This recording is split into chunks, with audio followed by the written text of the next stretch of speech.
ونستغفره ونعوذ بالله من شرور أنفسنا ومن سيئات أعمالنا من يهده الله فلا مضل له ومن يضلل فلا هادي له أشهد أن لا إله إلا الله وحده لا شريك له وأشهد أن محمدا عبده ورسوله يا أيها الذين آمنوا اتقوا الله حق تقاته ولا تموتن إلا وأنتم مسلمون يا أيها الناس اتقوا ربكم الذي خلقكم من نفس واحدة وخلق منها زوجها وبث منهما رجالا كثيرا ونساء واتقوا الله الذي تساءلون به والأرحام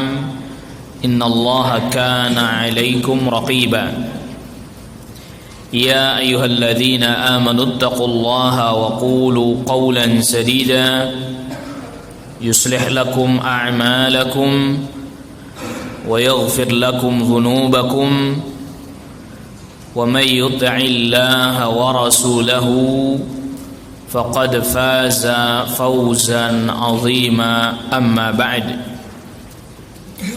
فإن أصدق الحديث كتاب الله وخير الهدي هدي محمد صلى الله عليه وسلم وشر الأمور محدثاتها وكل محدثة بدعة وكل بدعة ضلالة وكل ضلالة في النار.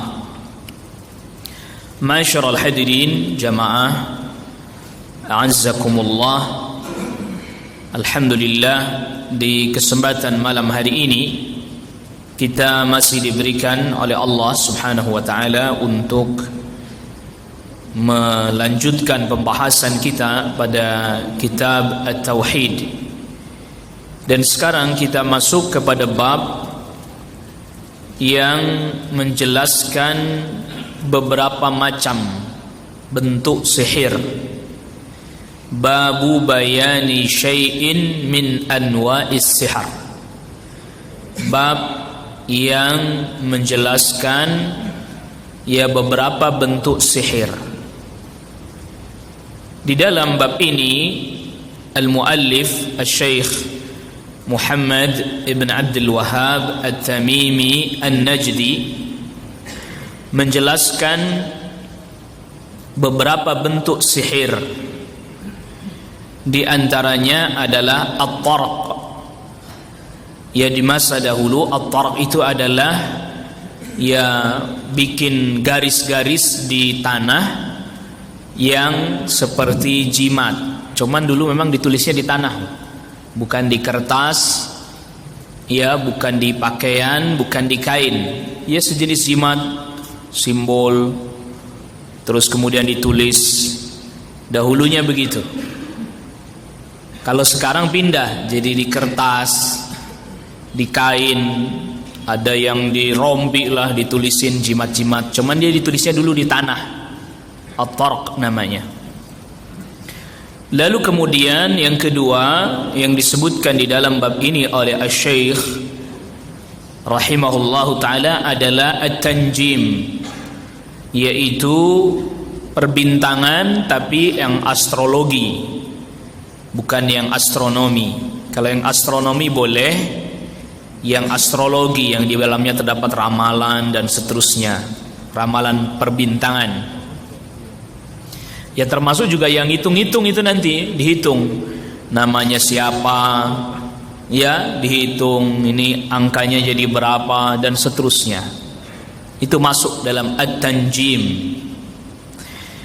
Yang ketiga yaitu sihir yang berupa al-uqad, yaitu ikatan buhul-buhul. Ikatan buhul-buhul.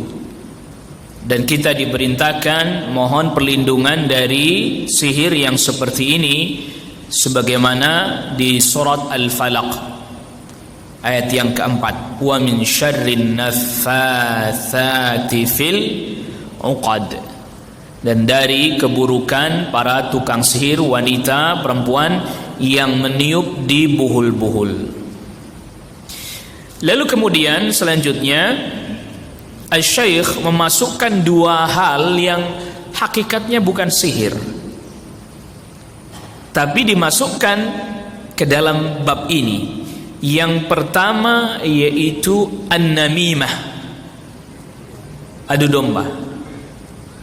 Kenapa an-namimah ini dimasukkan oleh Asy-Syaikh ke dalam bab ini, padahal dia sejatinya tidak termasuk bagian daripada sihir, karena dia bisa tadi memisahkan dua orang yang tadinya akur, yang tadinya tidak bertikai jadi bertikai. Yang kedua adalah penjelasan orang bicara, karena ada orang yang mampu bicara sehingga orang yang mendengarkan tersihir. Kalau ini yang dijelaskan itu kebaikan, nggak ada masalah. Tapi kalau dia ahli dalam berbicara seperti ini menyebabkan yang hak jadi batil atau yang batil jadi nampak hak, ini yang berbahaya. Ya, ini secara ringkas apa yang hendak dijelaskan oleh Asy-Syaikh Muhammad ibn Abdul Wahhab di dalam bab ini, agar supaya kita bisa memahami. Jadi ringkasnya pembahasan yang akan kita bahas itu seputar tadi at-tarq, kemudian at-tanjim, perbintangan nujum, lalu kemudian al-uqad, tadi bikin buhul-buhul dan seterusnya, lalu kemudian dua yang ditambahkan, an-namimah dengan wa inna minal bayani la sihra, ada penjelasan-penjelasan yang bisa menyihir. Kalau itu benar, itu hak, bagus itu. Tapi kalau itu kemudian malah menyebabkan orang jadi tertukar antara yang hak dan yang batil, menjadi syubhat, maka yang ini yang enggak diperkenankan dan tidak diperbolehkan. Nah, sekarang kita masuk apa yang disebutkan oleh Asy-Syaikh di dalam bab ini, yaitu hadis yang diriwayatkan oleh Al-Imam Ahmad. Dibawakan oleh Syekh di sini hadis yang diriwayatkan oleh Al-Imam Ahmad. Haddatsana Muhammad bin Ja'far, haddatsana Auf an Hayyan ibn al-Ala, haddatsana Qatan ibnu Qabisah, dari ayahnya yaitu Qabisah, annahu sami' an-nabiy sallallahu alaihi wasallam, bahwa Qabisah radhiyallahu an mendengar Nabi sallallahu alaihi wasallam bersabda, innal iyafata wat-tarqa wat-tiyarata minal jibti. Sesungguhnya al-iyafah, al-iyafah itu zajrut tayr, burung. Ini burung apa ini? Tanda apa ini? Ya kan gitu. Kalau kita apa? Burung apa? Burung apa? Burung gagak ya, atau burung hantu. Wah, ini burung ini, pertanda apa ini? Ada burung ini, pertanda apa ini? Nah, itu. Wat-tarq tadi al-khattu yukhattu bil ard, ada tulisan-tulisan ditulis di tanah. Ya, kalau dahulu ya simbol-simbol, lambang-lambang, jimat-jimat, tapi ditulis di tanah. Wat-tiyarah dan at-tiyarah, beranggapan sial atau beranggapan hoki. Minal jibti, termasuk al-jibt, dan kita sudah sebutkan di antara makna jibt. Ya, al-jibtu di antara maknanya ya sihir. Sebagaimana pada bab yang lalu kita sudah bahas, di antara makna al-jibti adalah sihir. Sebagaimana perkataannya sahabat Umar ibn al-Khattab radhiyallahu an. Tetapi di dalam bab ini dibawakan oleh Asy-Syaikh makna lain dari al-jibtu. Ya, makna lain al-jibtu. Wal jibtu qala al-Hasan rannatus syaitan, dia adalah ya suara teriakannya syaitan, atau dalam bahasa lain itu bagian daripada pengaruh bisikan syaitan, waswasnya syaitan. Dengar suara burung ini, wah, pertanda buruk apa ini? Nah, itu waswas syaitan yang datang. Sebenarnya nggak ada tanda apa-apa. Ya, kemudian tadi bikin jimat atau rajah di tanah, sebenarnya nggak ada apa-apa, tapi ini apaan nih? Kemudian tiarah, ya, beranggapan sial, ada ini, ada angka tertentu, hari tertentu, sebenarnya nggak ada apa-apa, tapi syaitan mempengaruhi kita, sehingga kemudian kita takut, sehingga kemudian kita was-was, sehingga kemudian kita bimbang, dan seterusnya. Padahal kembali rumusnya kepada tauhid ar-rububiyah, bahwa nggak ada yang bisa datangkan manfaat kepada kita. Begitu juga nggak ada yang bisa datangkan mara bahaya pada diri kita, melainkan hanya siapa? Allah Subhanahu wa taala. Hanya Allah saja. Itu semua tadi itu nggak bisa datangkan manfaat apa-apa, tidak bisa juga menolak madarat, mendatangkan madarat atau menolak madarat, nggak bisa semuanya. Tapi itu tadi teriakan syaitan, bisikan syaitan, pengaruh syaitan, sehingga kita ragu-ragu, sehingga kita bimbang. Dan ini masuk ke dalam bagian daripada sihir tadi, bikin kita jadi bimbang, bikin kita jadi ragu, bikin kita jadi was-was.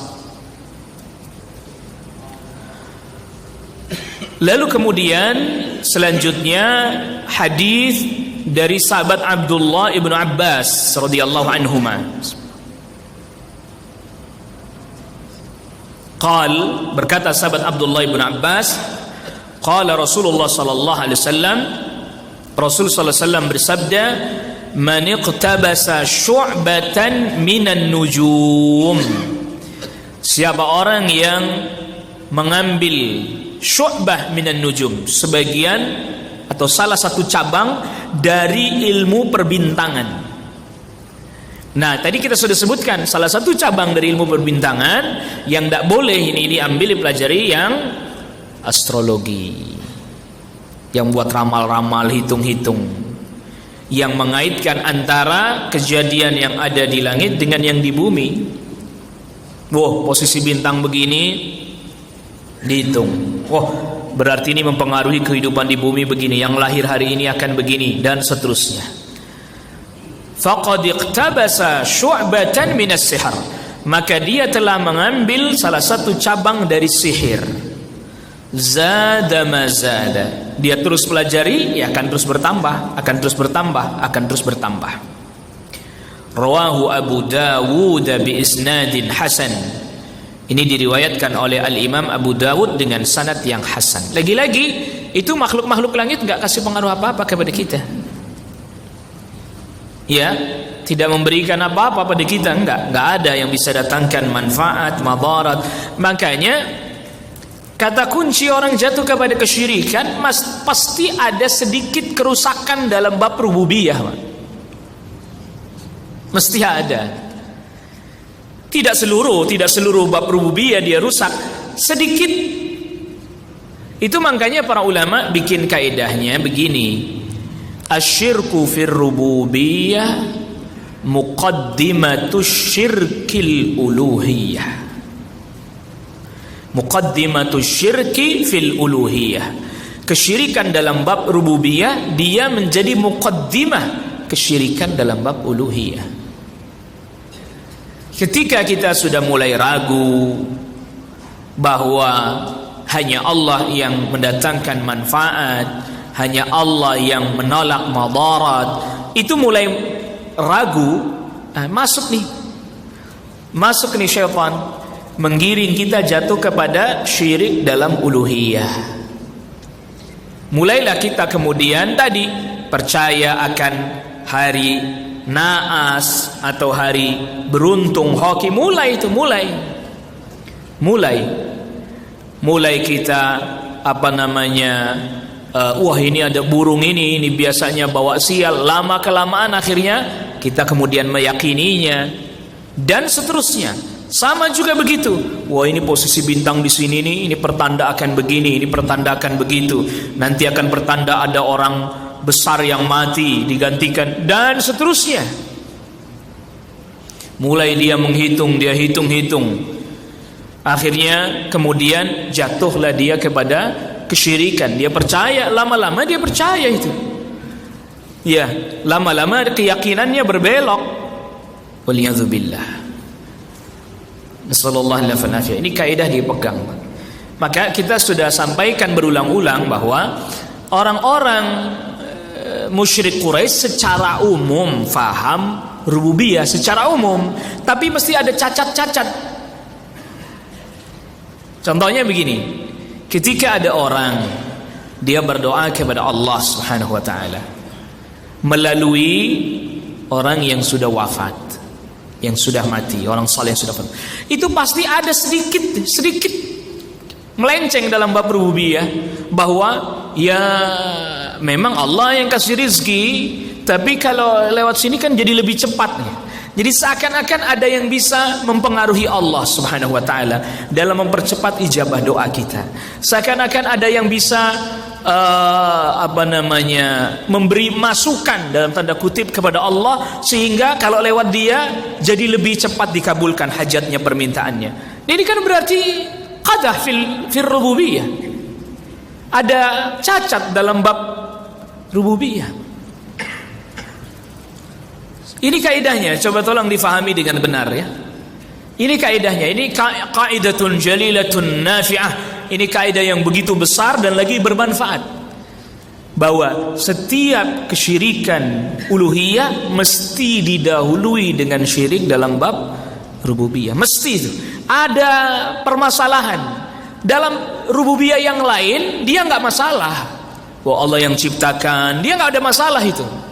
Selesai sudah itu, selesai. Hatta Yahud, hatta Nasara selesai itu, rububiyah yang itu selesai itu. Apa ada Yahudi katakan yang ciptakan mereka adalah Uzair? Enggak.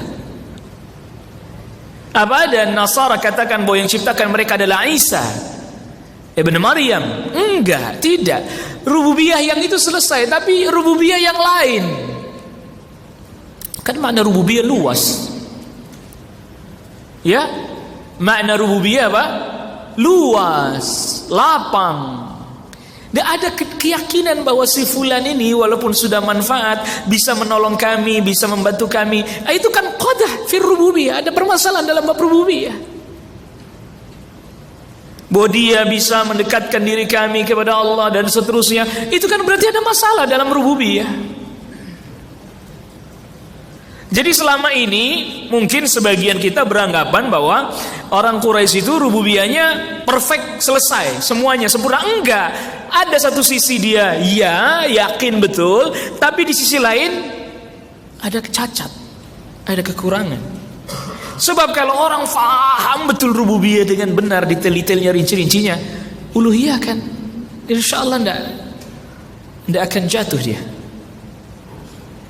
Kalau dia faham seluruhnya detail, gak akan jatuh dia. Maka tadi kita katakan, orang yang tadi misalnya beranggapan sial, beranggapan hoki, itu kalau dia yakin bahwa hanya Allah yang datangkan manfaat, yang datangkan madarat dan juga segala sesuatu madarat, terus ngapain saya pakai cara ini?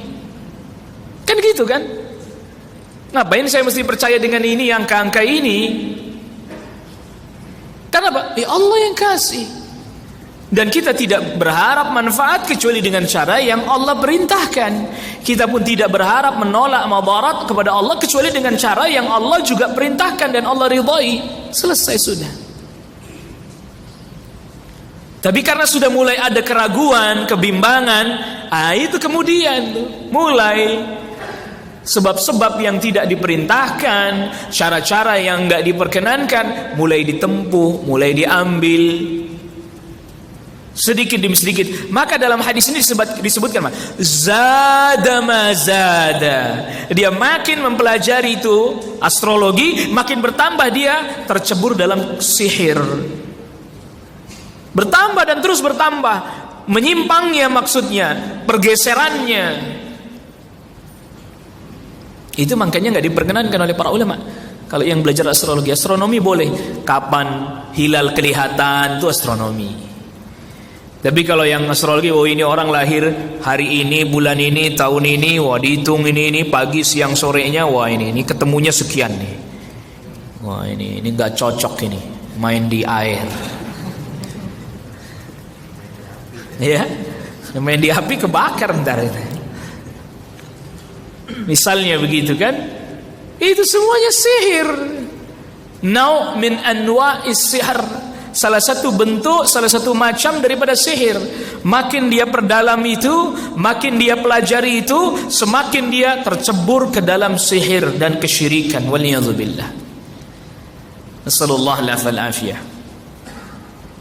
Ya sebagaimana tadi yang at-tarq itu simbol-simbol. Simbol ini, simbol kejahatan, ya kan, dia tulis di tanah, ya. Nah, ini kita perlu ketahui ya, tadi kaum muslimin tuh sebenarnya nggak kenal simbol-simbol, itu nggak kenal. Kita berulang-ulang sampaikan, kaum muslimin tuh nggak kenal simbol-simbol, nggak ada. Coba emang simbolnya Islam apa coba? Nggak ada, nggak kenal simbol-simbol. Bulan sabit sama ada apa? Bintangnya. Itu Turki Utsmani. Simbolnya Turki Utsmani yang sampai sekarang dipakai oleh Turki, bukan simbol Islam.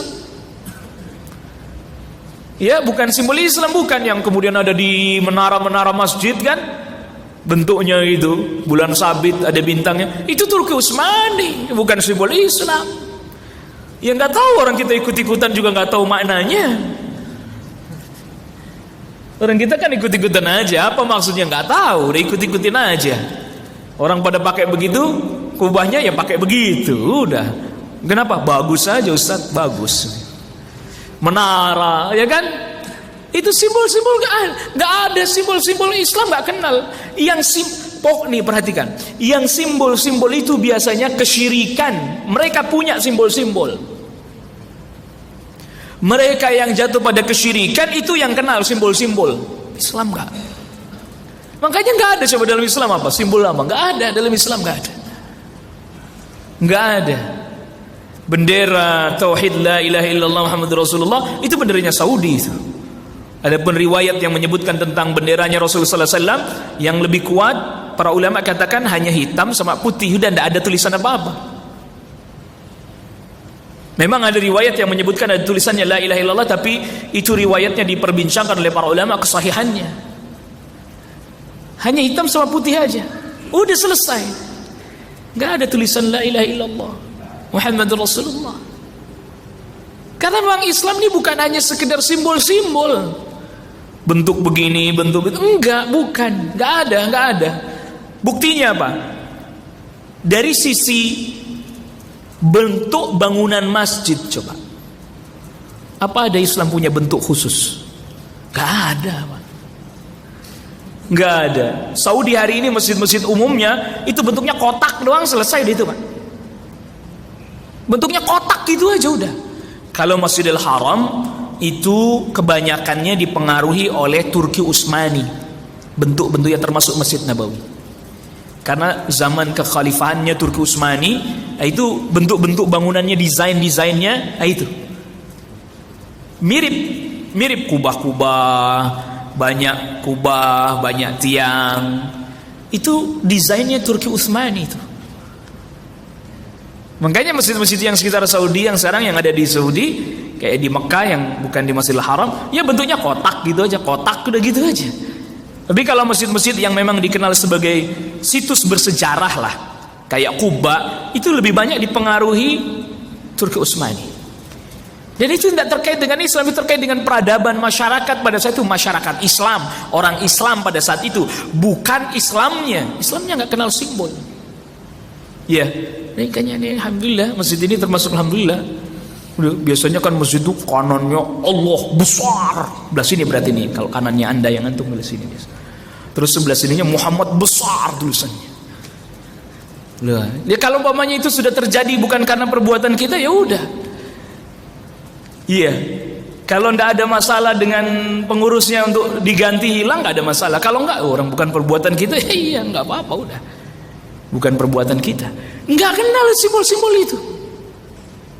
Tidak mengenal. Apalagi kemudian jadi sekarang kan di rumah-rumah banyak simbol-simbol.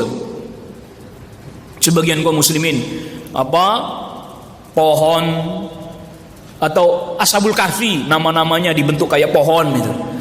Itu malah jadi mirip dengan at-tarq, cuman dulunya ditulis di tanah lalu kemudian sekarang ditempel di dinding. Ada lagi yang simbol mirip kayak sendal, katanya prototipe sendalnya Rasul sallallahu alaihi wasallam. Terompah. Sekarang banyak tuh di peci sini, terus ada di baju sini kayak badge gitu. Itu nggak kenal Islam, nggak kenal simbol-simbol itu, nggak tahu juga bener apa enggak itu Rasul sallallahu alaihi wasallam sendalnya seperti itu. Wallahu a'lam. Wallahu a'lam. Lama kelamaan simbol-simbol itu diyakini bisa menolak bala. Dan udah terjadi itu. Sudah terjadi. Makanya ada yang dipakai di peci gitu kan, di baju kayak badge gitu, atau jadi pin, dijual tuh Pak, dalam bentuk pin dan seterusnya, yang lama kelamaan diyakini itu bisa mendatangkan kebaikan. Lagi-lagi pakai istilah yang mengaburkan, berkah. Ya, istilah yang maknanya sudah bergeser, udah nggak lagi pakai makna yang sebenarnya, berkah. Dipakai itu simbol-simbol itu, dipakai lama kelamaan diyakini mendatangkan manfaat, menolak madarat. Na'udzubillah. Nasallallahu nafal afiyah. Lalu kemudian selanjutnya walin Nasa'i, dan riwayat dari Imam An-Nasa'i min hadis Abi Hurairah, dari hadisnya sahabat Abi Hurairah radhiyallahu an, man 'aqada 'uqdatan thumma nafatha fiha faqad sahar. Siapa orang yang bikin buhul, ikatan, lalu kemudian dia tiup-tiup, maka dia telah berbuat sihir. Wa man sahara faqad asyrak, dan siapa orang yang berbuat sihir, maka dia telah berbuat kesyirikan. Wa man ta'allaqa syai'an wukila ilaih, siapa orang yang menggantungkan sesuatu, maka diserahkan urusan itu pada sesuatu itu, dan pasti sesuatu itu nggak bisa nolong kita, nggak bisa bantu kita. Ini sihir-sihir. Tadi bikin ikatan, buhul-buhul, dan setiap negeri punya sihirnya sendiri-sendiri, Mah. Itu ya. Misalnya kayak Afrika, voodoo namanya, boneka, tempelin foto orangnya, tancepin paku. Lalu apa? Baca mantra dia. Dan itu sekali lagi perlu kita ingat, itu bukan dia sebenarnya yang bisa mendatangkan madarat pada diri kita, enggak. Dia minta bantuan jin. Jin pun kalau Allah perkenankan, izinkan, kena kita. Kalau enggak ya enggak. Gitu. Tapi bisa terjadi, betul bisa terjadi. Seperti yang dialami oleh Rasulullah SAW kan, rambutnya diambil. Jadi ada pembantunya orang Yahudi pura-pura jadi pembantunya Rasulullah SAW. Rasulullah SAW sisir rambutnya, rontok. Ada rontokan-rontokannya. Rasulullah SAW rambutnya agak panjang, sebagian riwayat menyebutkan sampai bahunya, tapi pokoknya nggak lebih dari bahu, paling panjang itu. Di sebagian riwayat lain di bawah kupingnya, di bawah kuping panjangnya, sebagian lagi di bahunya. Maka maksimal sampai bahu kaum laki-laki boleh, dengan syarat tidak dikuncir. Perhatikan. Dengan syarat nggak apa? Nggak dikuncir. Nah, kalau lebih dari bahu, ya nggak ada tuntunannya. Di Rasulullah SAW dipotong, mesti dipotong.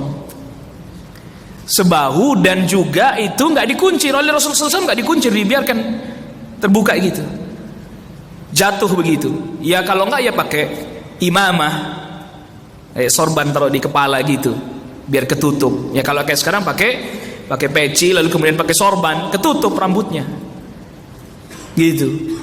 Tapi ketahuan kalau itu rambutnya panjang, hanya sampai sini saja dan nggak dikuncir. Apalagi pakai bando, waliyadzubillah. Nasallallahu nafal afiyah. Enggak, ya biasa gitu aja. Kalau mau disisir, tapi nggak dikuncir, nggak dikuncir, dan tidak lebih dari bahunya, nggak lebih dari bahunya. Itu pun kata Syekhul Islam Ibnu Taimiyah, bagi mereka yang memang bisa merawatnya. Kalau tidak bisa merawatnya, jangan, potong aja. Bagi yang bisa merawatnya, dan itu pun jangan sampai kemudian menyibukkan dirinya. Ya, sibuk nanti ngurusin rambutnya terus. Diambil tuh rontokan rambutnya sama ini pembantu Yahudi ini atas perintah orang Yahudi juga. Sana kamu pura-pura jadi pembantunya Rasulullah SAW. Namanya Labid bin A'sam yang nyuruh ini. Akhirnya pemuda Yahudi ini pura-pura jadi pembantunya Rasul, ambil, diserahkan Labid bin A'sam. Labid bin A'sam bawa ini rambut ke tukang sihir perempuan. Nih, rambutnya Rasulullah SAW, sihir, diikat, dimasukkan ke dalam satu sumur. Udah dibaca-baca, ditiup-tiup. Itu makanya tadi itu yang di surah Al-Falaq tadi. Wa min syarrin naffatsati fil uqad, dan dari keburukan, kejahatan wanita tukang sihir yang meniup. Maksudnya dia tiup itu tadi, dibacain mantra-mantra, dia tiup-tiup, lalu kemudian disimpan. Ketika dia meniup, dibuhul-buhul. Buhul itu ikatan-ikatan, diikat dan seterusnya. Waliyadzubillah, nasallallahu alaihi. Makanya hari ini ya media-media orang mau sihir kita ya banyak terbuka. Mau pakaiannya, mau pokoknya bagian dari diri kita, dan kita nggak sadar, mungkin kita nggak gitu memperhatikan. Tetapi yang perlu kita ingat satu hal, bahwa sihir itu tidak akan mengenai diri kita melainkan atas izin Allah. Wa ma hum bidarrina min ahadin illa biidznillah. Itu kaidah rumus yang kita udah bahas pada pertemuan yang lalu. Nggak akan ada yang bisa membahayakan diri kita kecuali atas izin Allah. Jadi dia memang melakukan sebab, tapi itu jadi kena ke kita atas izin Allah. Kalau Allah tidak izinkan, nggak kena. Itu kaidah harus kita pegang. Jadi bukan berarti dukunnya yang hebat, yang kuat, syaitonnya yang hebat, syaitonnya yang kuat. Enggak. Mereka sama dengan kita. Hamba Allah, makhluk ciptaan Allah, diatur oleh Allah, ditundukkan oleh Allah Subhanahu wa taala. Sama. Maka tidak ada yang menimpa kita kecuali atas izin Allah. Itu poin pentingnya tuh. Itu rububiyahnya tuh. Itu poin rububiyahnya. Maka karena kita tahu nggak ada yang bisa menolak madarat, termasuk juga mendatangkan madarat atau mendatangkan manfaat kepada diri kita melainkan hanya Allah, maka kita mohon perlindungan hanya kepada Allah Subhanahu wa taala. Itu poin pentingnya. Dan apabila seseorang tadi, Rasul SAW kena sihir loh. Kok Rasul kena sihir, Ustaz? Memang Rasul lalai? Memang Rasul tidak ingat Allah? Rasul ingat Allah terus. Rasul tidak lalai. Tapi di dalamnya ada hikmah. Di balik itu ada hikmah. Jadi pelajaran, jadi syariat buat umat. Rasul SAW pernah mengalami hal itu atas izin Allah. Allah perkenankan kena, tersihir, seperti melakukan sesuatu padahal beliau tidak melakukan sesuatu. Terus badannya kayak terikat, kayaknya lemes saja, nggak bisa aktivitas ngapa-ngapain. Datang malaikat kasih tahu, ya, diajarkan ruqyahnya, baca surat Al-Falaq, baca surat An-Nas. Lalu kemudian habis itu Rasulullah SAW memerintahkan suruh cari di mana itu, dicari, ketemu, dikeluarkan. Rasulullah SAW tahu ini siapa, tapi Rasul nggak suruh dibunuh karena nanti khawatir terjadi permasalahan. Sudah, musnahkan saja itunya. Ini sihir, ya. Dan banyak di kita itu sihir, baca mantra-mantra dan seterusnya. Akhirnya orang kemudian jadi tiba-tiba nggak sadar diri. Katanya apa istilahnya? Nyambat. Tahu nyambat? Manggil roh. Kan roh itu syaitan yang datang, jin itu yang datang. Panggil, wah saya ini rohnya itu. Bahaya ini, lama-lama nanti dia bisa terganggu itu. Ya, ngerasa bisa manggil rohnya ini, rohnya itu. Bukan roh itu, syaitan itu. Syaitan itu. Makanya pernah satu ketika Syekh Al-Albani rahimahullahu ta'ala diberitahu ada orang yang katanya bisa manggil roh. Datang Syekh Albani, lalu kasih tahu, Anda bisa panggil roh? Iya, tolong panggilkan rohnya Imam Bukhari. Saya mau tanya perihal ilmu hadis ini. Bingung dia, Pak. Kalau saya panggil beneran ini roh mana yang mau datang ini? Terus kalau sudah datang saya harus jawab pertanyaan tentang ilmu hadis yang saya juga nggak tahu ilmu hadis. Nggak ngerti, syaitonnya juga nggak ngerti, kali pusing ilmu hadis. Suruh jawab, dipanggil nggak datang Pak, nggak ada yang datang, nggak ada yang mau datang. Syaiton juga mikir, waduh, ntar ditanya ilmu hadis nggak bisa jawab lagi. Betul ya, nggak bisa. Tolong kalau memang Anda bisa panggil roh, tolong panggilkan rohnya Imam Bukhari. Saya mau tanya tentang hadis yang saya tidak paham, yang saya nggak mengerti. ini hadisnya sahih atau enggak. Ditanya, termasuk rawi-rawinya ditanya. Wah, berat juga ini. Roh mana yang sanggup ini jawab? Ya, nggak bisa udah, selesai sudah. Jadi tadi, imma dia bohong, imma yang dia panggil setan, udah gitu aja. Yang berpura-pura, karena memang diantara sifatnya setan juga pura-pura juga, bohong juga. Waliyadzubillah.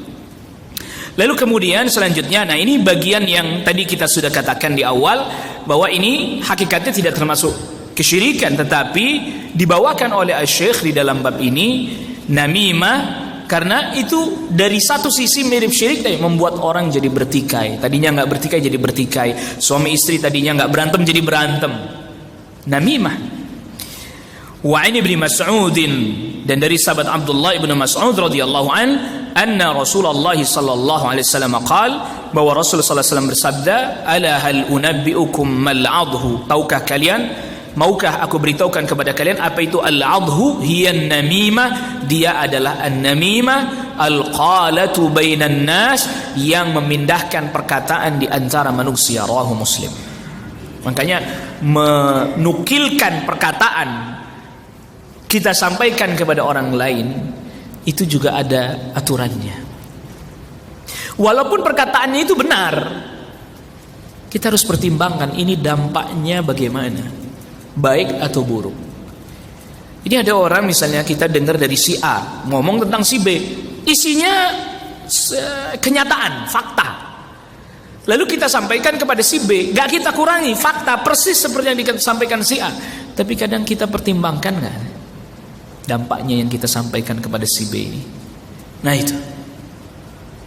Maka ini kadang tadi suami istri tadinya akur baik, dapat omongan dari si fulan, yang ini dapat omongan dari si Alan, berubah jadi berantem, jadi nggak akur. Pernah ada salah seorang tabi'in, kalau saya sedang tidak ingat namanya, dia punya istri, istrinya salihah, istrinya baik dan seterusnya. Tiba-tiba ada orang datang ke rumahnya, ketemu sama istrinya, cerita tentang suaminya, hidupnya susah sulit, sangat sederhana sekali. Tahu nggak? Itu suami kamu kenapa sih nggak minta saja sama khalifah? Dia kan dekat dengan khalifah, agar supaya kehidupanmu nggak susah kayak begini. Allahu Akbar. Perkataan itu sangat berpengaruh kepada istrinya. Pulang-pulang nih suaminya, dilihat istrinya lagi sedih. Kenapa kamu sedih? Ya kamu tega sekali sama saya. Loh kenapa tega? Kenapa kamu nggak minta sama khalifah aja? Fasilitas kita hidup susah kayak begini. Kaget suaminya. Kenapa kagetnya? Siapa yang ngomong begini ke kamu? Lihat tuh. Di perkataan datang, tadinya akur-akur biasa-biasa aja, jadi masalah. Gara-gara omongan, gara-gara perkataan. Jadi hati-hati nih menukilkan perkataan ini si fulan disampaikan kepada si anu.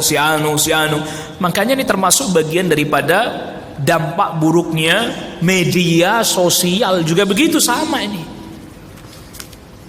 Tadinya nggak apa-apa, akur-akur aja, tahu-tahu di medsos screenshot set taruh. Iya kan? Si fulan thread dicoret sih namanya, ditutup. Tapi kan redaksinya orang tahu ini punyanya siapa. Kadang percuma aja ditutup gitu ya. Namanya dicoret Pak, ditutup, tapi redaksinya nongol. Ya, orang kan tahu ini punya siapa. Siapa yang bicara ini siapa? Atau setidaknya orang jadi penasaran, siapa tuh yang ngomong?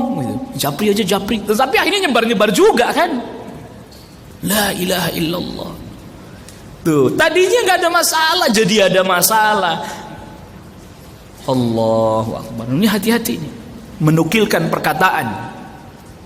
Ya, menukilkan perkataan. Tadinya rahasia, Japri dong Japri. Rahasia ya? Iya Japri deh. Datang lagi yang lain. Tahu nggak siapa? Rahasia ya? Iya, Robi udah nyebar. Apa namanya kalau rahasia kok masih nyebar? Aneh hari ini zaman ini tuh. Rahasia ya, tapi nyebar itu. Itu makanya perlu amanah ilmiah, penuh amanah tadi dalam menukil kabar, menginformasikan berita. Karena Pak nanti jadi masalah, jadi beritanya nggak jelas nanti. Waliyadzubillah. Lalu kemudian selanjutnya walahuma an Ibnu Umar, dan dari riwayat dari Al-Bukhari dan Muslim dari sahabat Abdullah ibn Umar radhiyallahu anhuma anna Rasulullah sallallahu alaihi wasallam qala inna minal bayani la sihra, sesungguhnya di antara penjelasan ada sihirnya. Maksudnya orang kasih penjelasan itu kadang dia bagus, bicaranya bagus sehingga orang tersihir, ya, sehingga orang apa, tersihir. Nah, kalau orang udah tersihir itu ya udah tadi, jadi yakin bahwa itu benar, padahal bisa jadi hak. Kalau memang itu hak, tidak tercela. Yang dia sampaikan hak, yang dia sampaikan kebenaran dengan cara yang bagus, dengan cara yang baik, sehingga orang kemudian jadi percaya seperti tersihir, tidak masalah yang itu. Tetapi dia pandai bicara, pandai beretorika, tapi kemudian yang dia sampaikan adalah batil, nampak hak bagi manusia, ini yang berbahaya. Ya, maka terkadang bisa jadi kita keliru dalam mengambil satu keputusan berdasarkan pertimbangan perkataan orang, bisa jadi keliru. Sampai Rasulullah SAW pernah katakan, ya, وَلَعَلَّ بَعْضَكُمْ أَلْحَنَ فِي حُجَّتِهِ مِنْ بَعْضٍ atau kama qala Rasulullah SAW. Bisa jadi ada dua orang yang sedang bertikai di antara kalian, yang satu perkataannya jauh lebih bagus dibandingkan yang lain, padahal dia bukan yang di atas kebenaran, akhirnya dia benar. Sampai Rasul katakan, bisa jadi di antara kalian ada yang lebih pandai menyampaikan hujahnya, argumennya, sehingga saya putuskan untuk itu. Maka siapa orang yang merasa bahwa ada yang dizalimi dari keputusan, datang, saya akan tunaikan.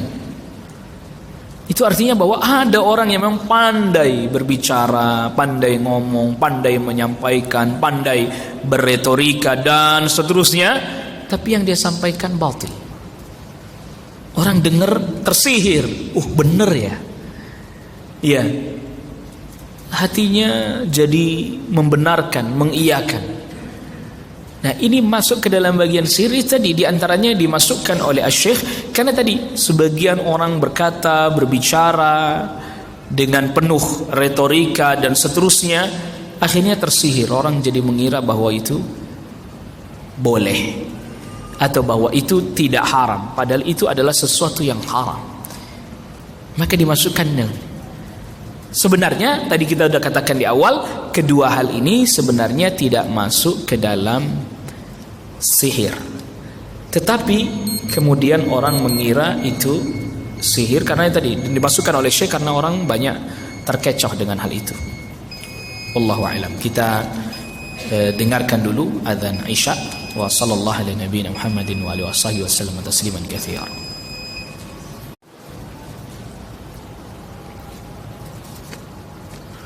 Alhamdulillah wassalatu wassalamu ala Rasulillah Muhammad ibn Abdullah wa ala alihi washabihi wa man tabi'a hudah ila yaumil qiyamah. Amma ba'd.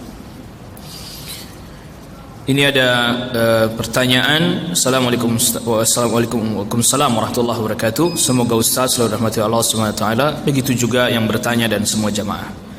Sihir itu bisa terjadi atas izin Allah. Pernah dalam satu riwayat Rasulullah terkena sihir, apa maknanya? Jadi sudah kita jelaskan.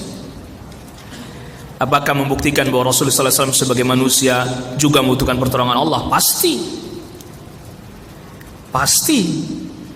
Walaupun Nabi, walaupun Rasul, tetap butuh apa? Pertolongan Allah, makhluk. Apakah sebagai pembelajaran bagi manusia yang jika terkena sihir, apa yang harus dilakukan seperti contoh Rasul? Sudah kita jelaskan tadi. Atau ada penjelasan lainnya? Gak ada, udah kita jelasin tadi, udah. Jadi kadang orang tanya tergesa-gesa, ya, buru-buru. Udah kita jelasin semuanya nih pertanyaannya. Ada hikmah di balik itu. Gitu ya.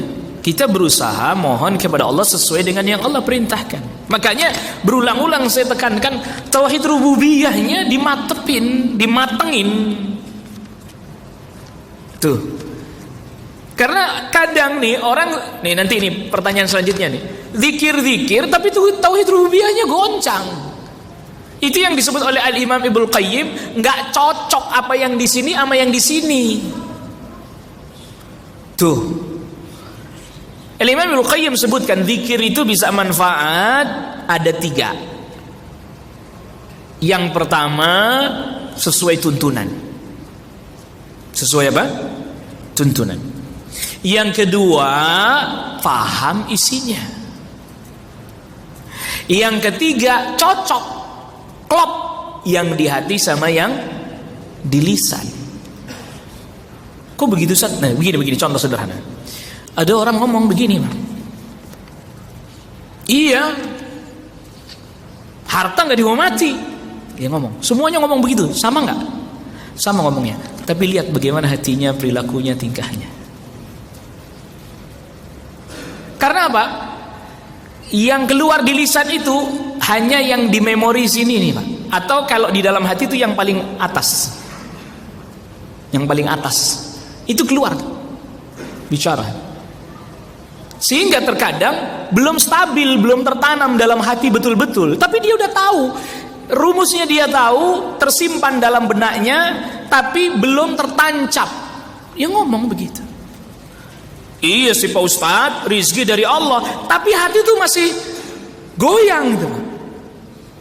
Banyak begitu, semua bicaranya sama, ngomong sama. Ya, iya sih, rezeki dari Allah Pak Ustadz, yakin saya 100%. Giliran ada orang yang dagang produk yang sama di depannya, tetap aja gondok dia. Rezeki dari Allah sih Pak Ustadz, tapi nggak gitu juga dong. Masa dia dagangnya depan saya persis banget, produknya sama lagi. Lah katanya rezeki dari Allah. Tuh, itu yang disebut oleh Al-Imam Ibnu Qayyim, nggak sesuai ini sama ininya. Banyak kita zikir karena sebab pertama nggak tahu artinya, maknanya. Kedua sudah tahu artinya, belum tertanam betul. Itu baca a'udzu bikalimatillahi tammati min syarri ma khalaq, baca deh. Tapi maknanya nggak ada, kosong aja dari hatinya, kosong aja. Dia hanya ucap begitu aja, lewat begitu saja di lisannya. Tidak tertanam dalam hatinya. Imam nggak tahu maknanya dan seterusnya. Tuh. Sehingga apa? Dampaknya, pengaruhnya nggak begitu terasa pada dirinya. Udah baca Pak Ustadz masih takut aja. Ya itu tadi, lisan ngomong nggak takut, hati keder. Nggak bisa dibohongin lain, karena perbuatan lisan sama amalannya hati lain kan? Lain. Lisan ngomong nggak takut, hati keder. Dulu ayat kursi dibaca, tapi hatinya keder gitu. Nggak tenang gitu. Ini nggak cocok lisan sama batinnya. Nggak cocok, nggak sesuai. Makanya ini pertanyaan tentang apakah doa dzikir pagi petang salah satu doa yang bisa membuat kita terhindar dari sihir? Ya, sebab yang disyariatkan. Kapan batasannya dibaca dzikir pagi petang itu para ulama berselisih dalam masalah itu. Ya, pagi, subuh, kalau bisa sebelum matahari terbit udah kelar. Kalau nggak bisa boleh dilanjutkan.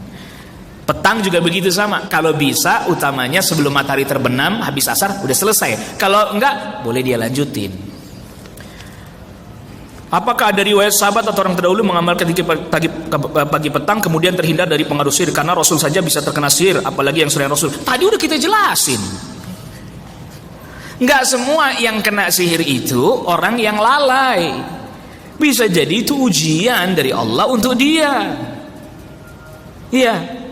Gak semua orang yang kena sihir terus dituduh dia lalai, enggak. Ya ada seorang wanita, saya sudah pernah cerita belum, yang pengajar Al-Quran, hafal Al-Quran, perempuan di Riyadh tuh, kena sihir itu Pak. Kena sihir, dia bersabar mohon kepada Allah, karena bisa jadi Allah perkenankan itu untuk mengangkat derajatnya, untuk menghapuskan dosa-dosa dan kesalahannya, sehingga nanti dia bersih, tidak ada kesalahan dan dosa ketika berjumpa dengan Allah Rabbul Alamin. Tuh. Rububiyahnya makanya dikuatin, bukan pertanyaan yang dibanyakin. Lo bukan yang nggak boleh bertanya, tanyanya kayak surat cinta loh Pak, penuh ini tuh dua ini, kayak surat cinta penuh satu halaman. Bukan nggak boleh nanya, kayaknya sabar penjelasan, tunggu penjelasan, sabar. Kajian belum selesai udah tulis pertanyaan. Ada tipikal orang begitu, datang kajian udah nyiapin pertanyaan duluan, belum dengar penjelasan, udah bikin pertanyaan. Boleh nggak menggunakan sihir untuk hal yang baik? Ini saya bingung nih. Ini saya lagi bingung. Oh, ada lanjutan keterangan. Contoh hipnotis seseorang agar melakukan hal yang baik. Jika boleh, apa mendapatkan pahala seseorang yang terhipnotis sedangkan orang tersebut dalam kendali sihir, bukan karena kesadaran diri sendiri? Baik. Kalau memang ada hipnotis yang baik, sebelum saya jawab, karena ini bab selanjutnya ntar. Jawabannya bab selanjutnya, an-nushrah, melepaskan sihir dengan sihir. Ya, yang lebih kuat tidak boleh, nanti penjelasan para ulama. Tetapi kalau memang benar hipnotis bisa merubah orang jadi baik, itu orang yang pada nggak sholat kumpulin deh. Lu kenapa ketawa? Hah? Orang yang pada nggak mau sholat tuh dikumpulin dah. Coba dihipnotis biar rajin sholat.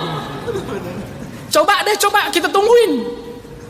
Hah? Kalau memang bisa buat baik. Ada dua hal yang penting yang perlu kita ketahui tadi. Ini Syekh udah jawab sebenarnya. Yang pertama, ada orang yang pandai bicara, menanamkan sugesti, memotivasi. Jelas? Ini masuk dalam wa inna minal bayani la sihra. Tapi itu pun tetap butuh proses. Benar nggak?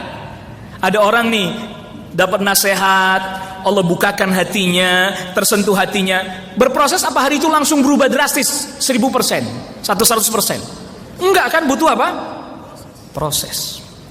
Tapi kalau drastis pada saat itu langsung berubah, sangat kuat dugaan itu syaitan yang pengaruhi. Makanya tadi saya bilang, kalau emang dia bisa bikin yang baik, tuh orang-orang yang pada nggak sholat kumpulin semuanya, lalu dihipnotis biar nanti rajin sholat. Alhamdulillah masjid penuh. Kita harapkan itu, ayo kita minta begitu. Dan konsisten ya, mereka rajin sholatnya apa? Konsisten, enggak cuma pas sekali rajin sholat, habis itu nggak sholat lagi. Lalu itu mah namanya bisa bohong juga, cuman skenario aja. Sama kayak yang waktu yang rajin sholat subuh dapat umroh nggak sholat subuh lagi pak. Di mana itu? Saya nggak sebutin loh tempatnya loh. Sholat subuh berapa kali? Dia datang bawa ini daftar hadir, plok, di berapa kali dapat umroh, habis dapat umroh selesai nggak sholat subuh lagi ke masjid, hilang kemana tahu itu? La salam wala kalam wala haula wala quwata illa billah. Nggak ada omongannya, nggak ada, udah hilang semuanya. Jadi nggak bisa kalau main hipnotis saja nggak bisa, enak aja. Kalau bisa begitu mah beres nih urusan nih. Ya, beres ini urusan. Orang yang gak jujur, orang yang gak amanah, orang yang menyimpang, hipnotis aja semuanya biar jadi taat semuanya, biar jadi baik semuanya. La ilaha illallah. Kalau memang betul begitu bisa, nyatanya kan enggak. Nanti insyaallah pembahasan selanjutnya an-nushrah, melepaskan sihir dengan sihir. Ada pembahasan tersendiri setelah bab ini insyaallah ya. Nanti insyaallah nanti kita bahas di pertemuan kita selanjutnya, dan ini yang bisa kita bahas pada pertemuan kita kali ini. Wa sallallahu ala nabiyyina Muhammadin wa alihi washabbihi wasallam tasliman katsira. Subhanakallah bihamdik, asyhadu an la ilaha illa anta astaghfiruka wa atubu ilaik. Assalamualaikum warahmatullahi wabarakatuh.